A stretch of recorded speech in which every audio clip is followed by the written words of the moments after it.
अस्सलाम वालेकुम dear students, hopefully आप सब खैरियत से होंगे। आज हम 9th क्लास की फ़िज़िक्स के चैप्टर नंबर 3 का टॉपिक 3.2 पढ़ेंगे। इस टॉपिक में हमने पहले न्यूटन्स के लॉज को डिस्कस कर लिया था प्रीवियस लेक्चर में। आज हम जो टॉपिक करेंगे that is vertical motion of message attached with a string. जैसे कि आप देख सकते हैं यहाँ डायग्राम मौजूद है। हम इस टॉपिक को डिस्कस करने जा रहे हैं और इस टॉपिक में हमने कैलकुलेट क्या करना है कि ये जो मैसेज अटैच हैं स्ट्रिंग के साथ, इन मैसेज की मोशन जब होगी तो इनका एक्सेलरेशन क्या होगा। एंड सेकंड थिंग इज़ कि ये जो रस्सी है जिसके साथ ये दोनों मैसेज बंधे हुए हैं, इस रस्सी में टेंशन कितनी होगी, वो टेंशन हमने कैलकुलेट करनी है। तो दो चीज़ें हम कैलकुलेट करेंगे, एक्सेलरेशन और टेंशन। इन दोनों के लिए फार्मूलाज हमने ड्राइव करने हैं। तो सबसे पहले हम डायग्राम को समझ लेते हैं कि डायग्राम में क्या क्या चीज़ मौजूद है। सबसे पहले अगर आप देखो तो देयर इज़ अ स्पोर्ट, एक स्पोर्ट मौजूद है, ठीक है। साथ में पुली अटैच है, ठीक है। और पुली जो है दैट इज़ फ्रिक्शनलेस। ये पुली क्या है, फ्रिक्शनलेस है। और दोनों मैसेज जो हैं वो एक रस्सी के साथ बंधे हुए हैं। एक मैस आपको नज़र आ रहा है, this mass is a, this is bigger in size and bigger in mass. और दूसरा आपको ऑब्जेक्ट नज़र आ रहा है दैट इज़ बी, ठीक है। ये दोनों रस्सी के साथ बंधे हुए हैं और वो रस्सी जो है वो पुली से पास हो रही है, ठीक है। तो इस चीज़ को पहले हमने यहाँ थ्योरी में लिख लेना है और उसके बाद फिर हम इसकी मैथमेटिकल डेरिवेशन की तरफ जाएंगे। तो अगर हम थ्योरी में देखते हैं, consider two bodies of message M1 and M2, कि हम दो बॉडीज ले रहे हैं, मैस एक का M1 है, दूसरी बॉडी का मैस M2 है, ठीक है। Attached to the opposite ends of an inextensible string, और वो दोनों मैसेज एक रस्सी से बंधे हुए हैं, एक स्ट्रिंग से बंधे हुए हैं, ठीक है, दोनों सिरों से। और वो जो रस्सी है वो इनएक्सटेंसिबल है। ये देखिए मैंने हाईलाइट किया हुआ है this one, in extensible string. Inextensible का क्या मतलब है कि वो जो रस्सी है उसमें लचक नहीं है। अगर हम बॉक्स को उसके साथ बांध रहे हैं तो उससे उस रस्सी की लेंथ में कोई चेंज नहीं आएगा, उसकी लेंथ डिस्टर्ब नहीं होगी, ठीक है। That passes over a frictionless pulley, और वो रस्सी जो है वो पुली से गुजर रही है और पुली फ्रिक्शनलेस है, ठीक है। हम पुली को फ्रिक्शनलेस यहाँ ले रहे हैं ताकि हमें कैलकुलेशंस में आसानी हो। हम बिल्कुल सिंपल केस लेकर चल रहे हैं। And there is no air resistance, हम एयर रेजिस्टेंस को भी इग्नोर करेंगे कि यहाँ किसी किस्म की एयर रेजिस्टेंस मौजूद नहीं है। Let M1 is heavier than M2, और हम कहते हैं कि ये जो दो मैसेज बंधे हुए हैं जिनमें से एक मैस M1 है, दिस वन ए वाला, और वो दूसरा मैस M2 है जिसको हमने B से लिखा है, जिसको नाम दिया है B का। तो इसमें से ये जो A वाला मैस है दैट इज M1, ये हैवियर है, इसका मैस ज़्यादा है। और जो दूसरा मैस है M2 वो इसके मुकाबले में लाइटर इन वेट है, ठीक है। Let M1 is heavier than M2 and accelerates downward. अब चूंकि मैस M1 जो है ये हैवियर है तो ये नीचे को मूव करेगा, ठीक है। जब ये नीचे को मूव करेगा तो एक्सेलरेट कर रहा है। नीचे को क्यों मूव कर रहा है, उसकी वजह क्या है?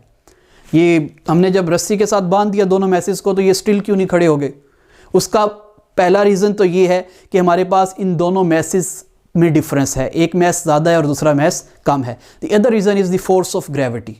इन दोनों पर फोर्स ऑफ ग्रेविटी एक्ट कर रही है। अब जो ज़्यादा भारी मैस है, जिसका मैस ज़्यादा है, उस पर फोर्स ऑफ ग्रेविटी ज़्यादा लगेगी, जिसकी वजह से वो डाउनवर्ड मूव करेगा। और इन रिजल्ट वो जो दूसरे वाला मैस है वो किधर को मूव करेगा, अपवर्ड डायरेक्शन में, क्योंकि ये दोनों एक ही रस्सी से जुड़े हुए हैं। अगर ये वाला मैस डाउनवर्ड मूव कर रहा है, मैस M1 डाउनवर्ड मूव कर रहा है, तो मैस M2 किस डायरेक्शन में मूव करेगा, अपवर्ड डायरेक्शन में मूव करेगा, ठीक है। तो यही बात मैंने यहाँ लिखी है, एंड एक्सेलरेट्स डाउनवर्ड, कि ये मैस M1 जो है ये एक्सेलरेट करेगा डाउनवर्ड। और वो जो दूसरे वाला मैस है वो किधर को एक्सेलरेट करेगा, अपवर्ड, वो ऊपर को जा रहा है ना, तो it accelerates upward, moves up with, ये देखें, whereas M2 moves up with same acceleration A। वो जो मैस M2 है वो ऊपर को मूव करेगा with the same acceleration. Acceleration in दोनों का सेम होगा। ये नीचे को मूव कर रहा है, वो वाला मैस ऊपर को मूव कर रहा है, but acceleration is same because both masses are attached with the same string. एक ही रस्सी के साथ जुड़े हुए हैं तो एक जितना एक्सेलरेट करेंगे। As pulley is frictionless hence tension T will be the same throughout the string। चूंकि हमारे पास जो पुली है वो फ्रिक्शनलेस है तो ये जो रस्सी है जिसके साथ दोनों मैसेज अटैच्ड हैं, इस रस्सी में जो टेंशन होगी that will be same. Tension रस्सी में जो प्रोड्यूस हो रही है वो सेम होगी। Tension is also a force. जिस तरह हमने प्रीवियस लेक्चर में पढ़ा था वेट, मैस और वेट का कंपैरिजन किया तो हमने कहा था वेट एक फोर्स है। सिमिलरली हमारे पास जो इस रस्सी में टेंशन पैदा हो रही है, this tension is also a force, ठीक है। अब हम इसके मैथमेटिकल एक्सप्रेशन की तरफ चलते हैं। मैथमेटिकल एक्सप्रेशन को ड्राइव करने के लिए हमने दो चीज़ें जहन में रखनी है, ठीक है। नंबर वन कि हमारे पास दोनों जो मैसेज हैं इनका वेट कितना कितना है। जो पहला मैस है इसका वेट कितना है और जो दूसरा मैस है उसका वेट कितना है, ठीक है। दोनों का वेट कितना कितना है, फोर्स ऑफ ग्रेविटी दोनों पर कितनी लग रही है, ये पहली चीज़। और दूसरी चीज़ क्या होगी कि हमारे पास कौन सा ऑब्जेक्ट किस डायरेक्शन में एक्सेलरेट कर रहा है। ये वाला ऑब्जेक्ट डाउनवर्ड एक्सेलरेट कर रहा है और वो वाला ऑब्जेक्ट अपवर्ड एक्सेलरेट कर रहा है। तो इन दो चीज़ों को जहन में रखना है, ठीक है। और हम इसकी डेरिवेशन के लिए अप्लाई करेंगे Newton's second law. Newton second law को हमने प्रीवियस लेक्चर्स में डिस्कस कर लिया, उसी न्यूटन सेकंड लॉ को हम यहाँ यूज़ करेंगे। न्यूटन सेकंड लॉ का मैथमेटिकल रिलेशन हमने क्या पढ़ रखा है, F is equal to ma, force is equal to mass multiply by acceleration, कि जब किसी ऑब्जेक्ट पर फोर्स लगती है तो वो हमारे पास क्या करता है, एक्सेलरेट करता है। अब यहाँ हमारे पास इन दोनों ऑब्जेक्ट्स पर फोर्सेस लग रही हैं। ये वाले ऑब्जेक्ट पर भी फोर्स लग रही है। कौन सी फोर्स, एक वेट की फोर्स, और वेट को हम क्या लिखते हैं, W is equal to mg। Weight is the product of mass and gravitational acceleration, m multiply by g। तो हमारे पास इस ऑब्जेक्ट का जो वेट है that is m1, that is its mass multiply by g, ठीक है। और जो दूसरा ऑब्जेक्ट है उसका वेट कितना है, मैस उसका m2 multiply by g, that is gravitational acceleration. और दोनों ऑब्जेक्ट्स के साथ जो रस्सी बंधी हुई है उसमें टेंशन कितनी है, T, ठीक है। तो दोनों ऑब्जेक्ट्स पर दो दो फोर्सेस लग रही हैं, एक वेट की force that is the force of gravity and the other one is the tension force, ठीक है। तो न्यूटन सेकंड लॉ को हम यूज करते हैं by using Newton second law. Newton second law की मैंने आपको मैथमेटिकल फॉर्म बताई, that is F is equal to ma। अब इसको हम अप्लाई करेंगे पहले मैस m1 पर और उसके बाद मैस m2 पर। तो पहले मैस m1 पर अप्लाई करते हैं। फॉर मैस m1, तो मैस m1 पर जो हम न्यूटन सेकंड लॉ अप्लाई करेंगे that is F is equal to ma। अब यहां हमने दो चीजें देखनी है। Number one, F force, mass m1 पर फोर्स कौन सी लग रही है। मैंने आपको बताया इस पर दो फोर्सेस लग रही हैं। मैस m1 पर फोर्सेस कितनी लग रही हैं, दो। Number one is weight m1g and number two is tension. दो फोर्सेस लग रही है। तो जब दो फोर्सेस लग रही हैं तो मैं यहाँ F के नीचे क्या लिख लेता हूं, नेट फोर्स, क्योंकि जब एक से ज्यादा फोर्सेस लग रही होती है तो फिर हम उनका सम ले लेते हैं। तो यहाँ मैं लिखूंगा नेट फोर्स, ठीक है। और उसके अलावा ये चूंकि मैस m1 है तो मैं m के नीचे क्या लिख लेता हूं, 1।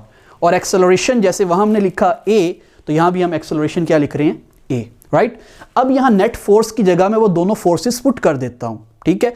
और इसमें एक चीज का ध्यान रखना है कि आपके पास ये जो दोनों फोर्सेस हैं, टेंशन वाली फोर्स और वेट वाली फोर्स, इनकी डायरेक्शन ऑपोजिट है। डायरेक्शन क्या है, ऑपोजिट। तो एक प्लस में आएगी और एक माइनस में आएगी।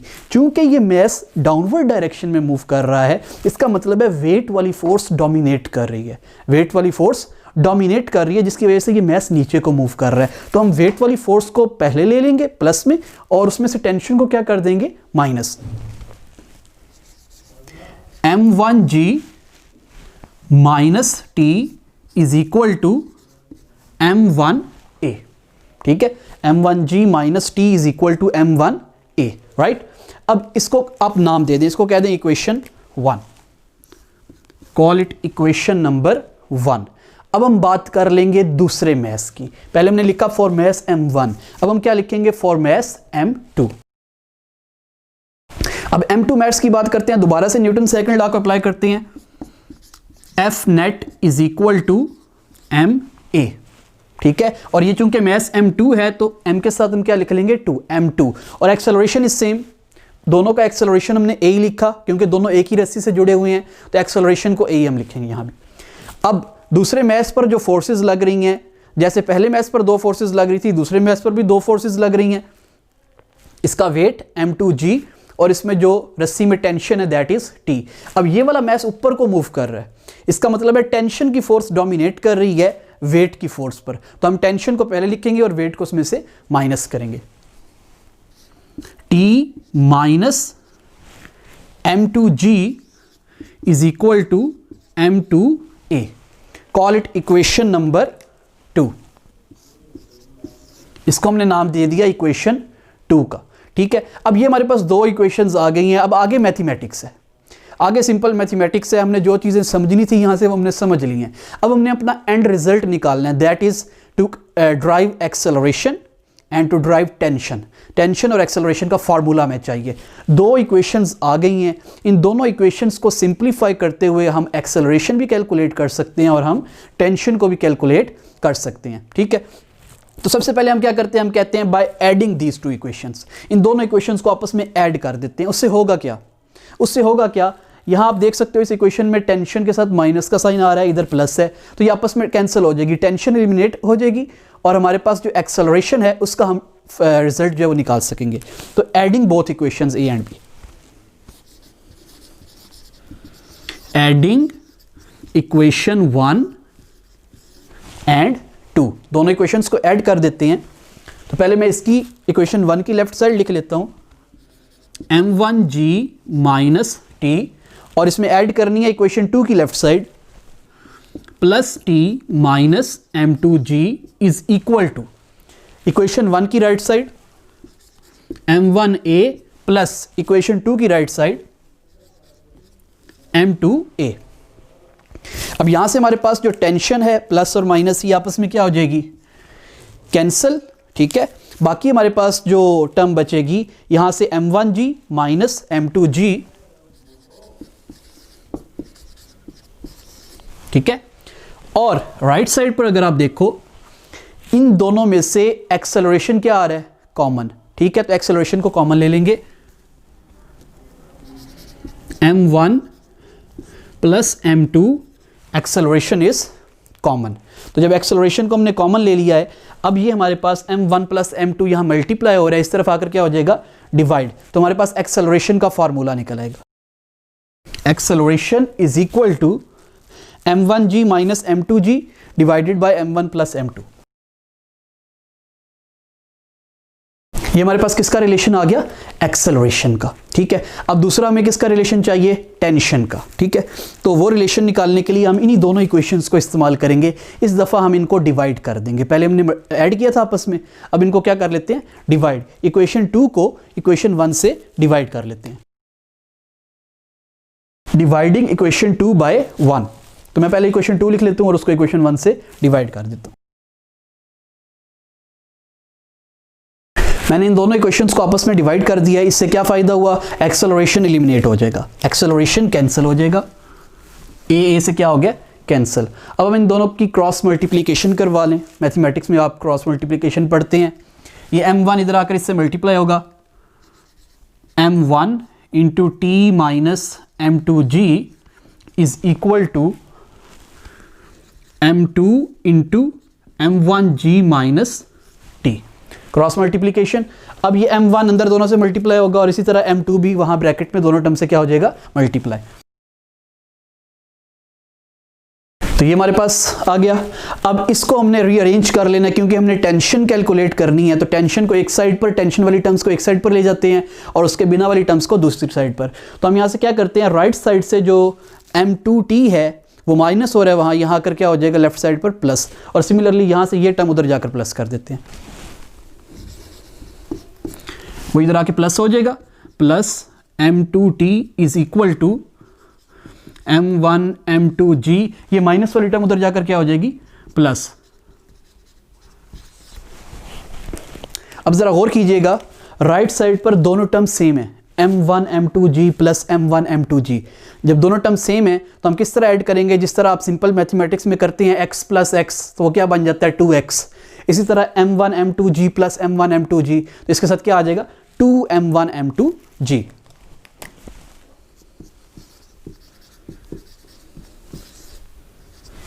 और लेफ्ट साइड पर t कॉमन आ रहा है,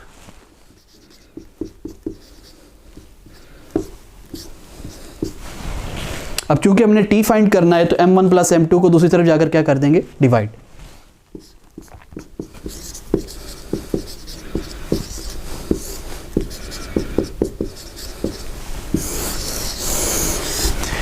तो तो ये हमारे पास किसके लिए रिलेशन आ गया, टेंशन के लिए। यही दो रिलेशन हमने फाइंड करने थे। नंबर वन एक्सेलरेशन का रिलेशन, जो कि हमने दोनों इक्वेशंस जो आई उन दोनों इक्वेशंस को ऐड किया तो हमारे पास एक्सेलरेशन का रिलेशन आ गया, और फिर दोनों इक्वेशंस को डिवाइड किया तो हमारे पास किसका रिलेशन आ गया, टेंशन के लिए रिलेशन आ गया। इन दोनों फार्मूलाज को यूज़ करते हुए हम उस फार्मूला को यूज़ करते हुए एक्सेलरेशन कैलकुलेट कर सकते हैं। अगर हमें क्या पता है, दोनों ऑब्जेक्ट्स का मैस पता है, ये जो दोनों ऑब्जेक्ट्स अटैच हैं इस स्ट्रिंग के साथ, इन दोनों ऑब्जेक्ट्स का अगर मैस पता है तो हम इनका एक्सेलरेशन भी कैलकुलेट कर सकते हैं। जी की वैल्यू तो हमें पता है, अगर अर्थ पर हम ये परफॉर्म कर रहे हैं इस प्रैक्टिकल को तो हमारे पास एक्स जो जी है ग्रेविटेशनल एक्सेलरेशन, उसकी वैल्यू हम क्या लेते हैं 10 मीटर पर सेकेंड स्क्वायर।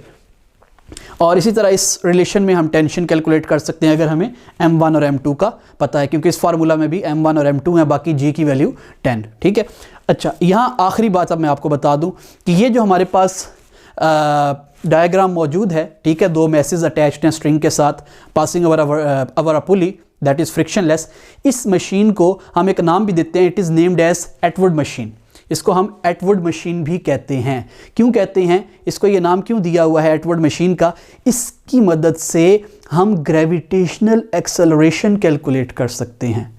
और उस ग्रेविटेशनल एक्सेलरेशन को कैसे कैलकुलेट कर सकते हैं, बाय दीज फार्मूलाज। यहाँ से अगर आप देखो ना, ये जो हमारे पास एंड वाला फार्मूला आया टेंशन का, यहाँ से आप ग्रेविटेशनल एक्सेलरेशन का फार्मूला भी बना सकते हो। यहाँ मैं इसको अरेंज करके भी लिख देता हूँ। अगर आप देखो, अगर मैं यहाँ से t की बजाय g का फार्मूला लिखना चाहता हूँ तो ये m1 प्लस m2 को इधर मल्टीप्लाई करेंगे और 2m1 m2 को क्या कर देंगे, डिवाइड। तो g का रिलेशन क्या आएगा, g is equal to m1 plus m2 into t divided by 2m1 m2। ये हमारे पास रिलेशन किसका आ गया, ग्रेविटेशनल एक्सेलरेशन का रिलेशन आ गया है। इस रिलेशन से हम g की वैल्यू कैलकुलेट कर सकते हैं। ठीक है, तो इस ऑपरेटर्स को हम एटवुड्स मशीन भी कहते हैं। तो ये हमारे पास आज का लेक्चर था। होपफुली आपको अच्छे तरीके से समझ आई होगी। अल्लाह हाफिज़।